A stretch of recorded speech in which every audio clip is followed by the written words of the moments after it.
And when you got 45 million kroners, you're not begging people, oh, would you please join me? Please, I need you. You're not begging people. You're not crying for people. You say, I got 45 million kroners. Do you want it? No? You want it? No? You want it? You, I can help. You own it. You know what you got. I think my mind just closed off that chapter and said, you know, this is too painful. You don't want to go back there. We're just going to protect you from that or whatever. I mean, that's the only thing I can think of, because I can't think of what he said. But I just know he was holding the gun right down here at my abdomen, and he said this ominous thing, and then he pulled the trigger. You know, I learned from NSA, research your audience, find out. So what I did leading up for the last week is I read every single one of you's websites, one sheet, and packet for every person in the room. Here's what I've discovered. We have 517 people who are the #1 sales trainer in the world.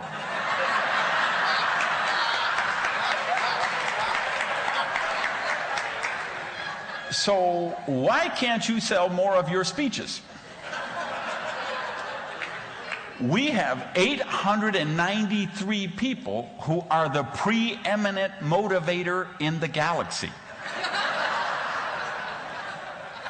So why can't you motivate anybody to buy you?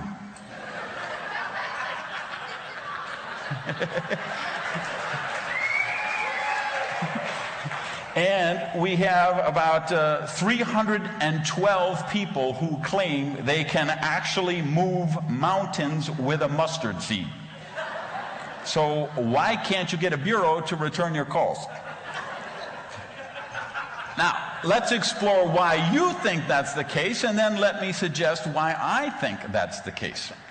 What you think is because that brilliant marketing intern you hired from high school for $7 an hour isn't able to convey your greatness to the meeting planners.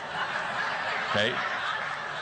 You believe it's because those ignorant bureaus don't understand how amazing you are. You believe it's because of those evil, mean, nasty screeners who are keeping your book away from Oprah.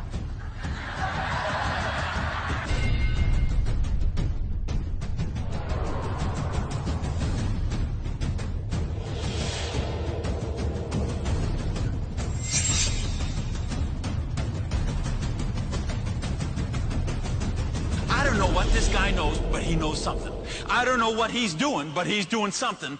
I don't know where he's going, but I want to go with him. See, Mark isn't here anymore, but look at the legacy he left.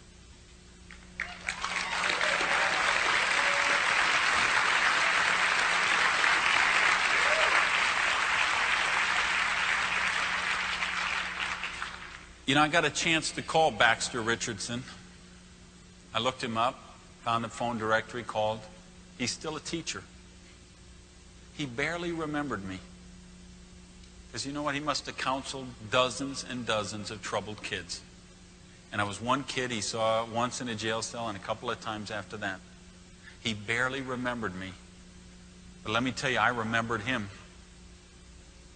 And I owe my success to the fact that he came into that jail cell and said, "You're capable of great things." So 6 months, I'm working the Amway business, calling up people, going, talking to everybody I know. In 6 months, I sponsor one person, my roommate. Because I lent him the money for the distributor kit and the first product order. You've been there, huh? 6 months, I don't sponsor anyone else. So finally, after 6 months, my roommate drops out. Well, what am I supposed to do? I've lost my entire organization.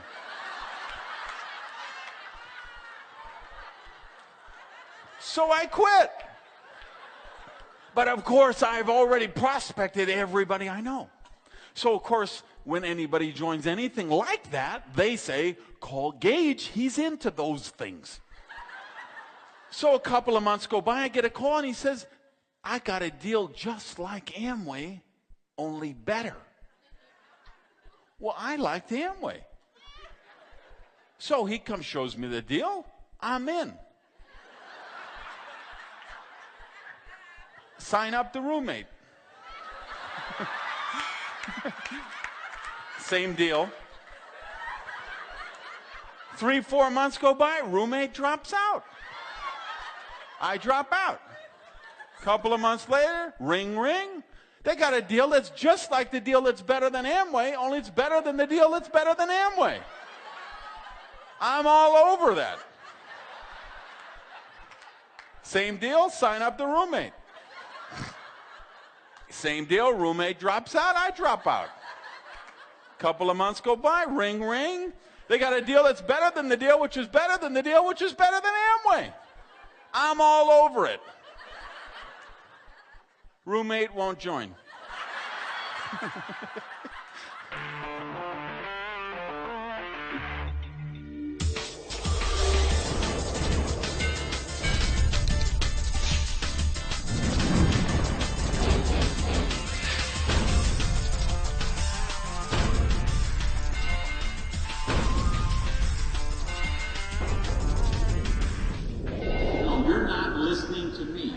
I am going to make it. You can call my mother in the morning when I'm okay.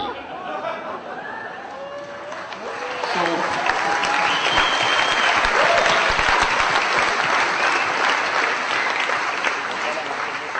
they finally bring in 6 doctors to argue with me. 6 doctors to tell me I'm going to die and they need to call my mother. And I told all 6 of them, get your scalpels, get your tools, do whatever you got to do, but you're not getting my mother's number because I'm going to make it.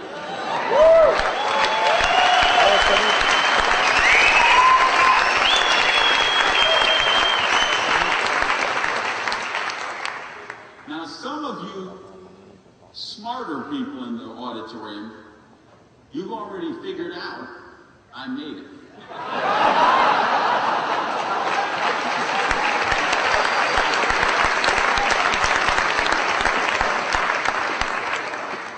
Now let's talk about why I made it.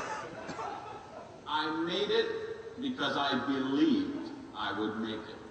Yes. Do you really get that? Yes.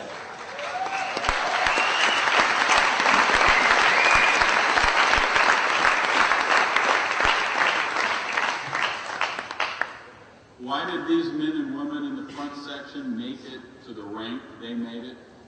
Why did these trip winners win the trips? Why did the Top Guns win the Top Gun awards? They made it because they believed they would make it. They believed in themselves. We prove that you can do this if you set your mind to it. See, it's all about the mindset. It's all, because here's the battle. You want to know the real battle? We say, it's so tough, it takes all you got, it's hard. What's the real battle? The real battle is in your mind. You read this script exactly. I say, okay, these people, they must know what they're doing. I don't know what I'm doing. So I pick up the phone, I get my big binder, I say, hello, friend's name here.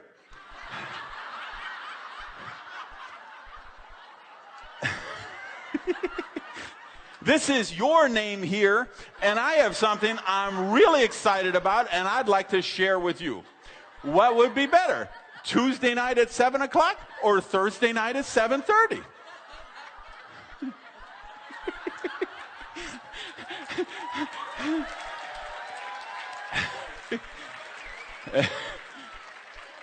And my friends are like, why are you talking so funny?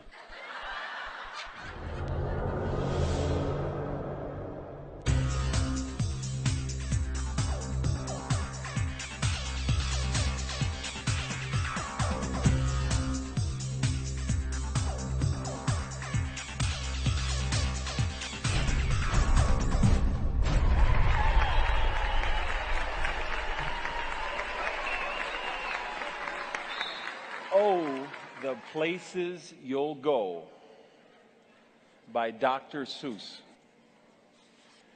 Congratulations. Today is your day. You're off to great places. You're off and away. Think about the time when you had somebody who read you those stories and you first learned to read yourself. And you read those stories and you believed those stories. Because belief is a funny thing.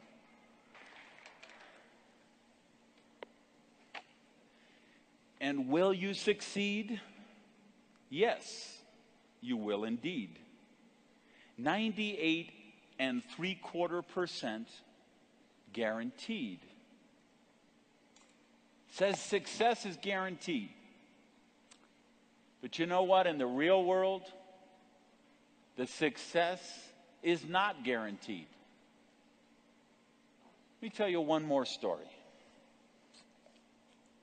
Once upon a time, there was a person with a dream to develop more belief. So they got on a plane, or they got on a train, or they got in a car, and they went to Agile World 11, and they spent the weekend in a convention hall filled with other people who believed in belief. And they lived happily ever after.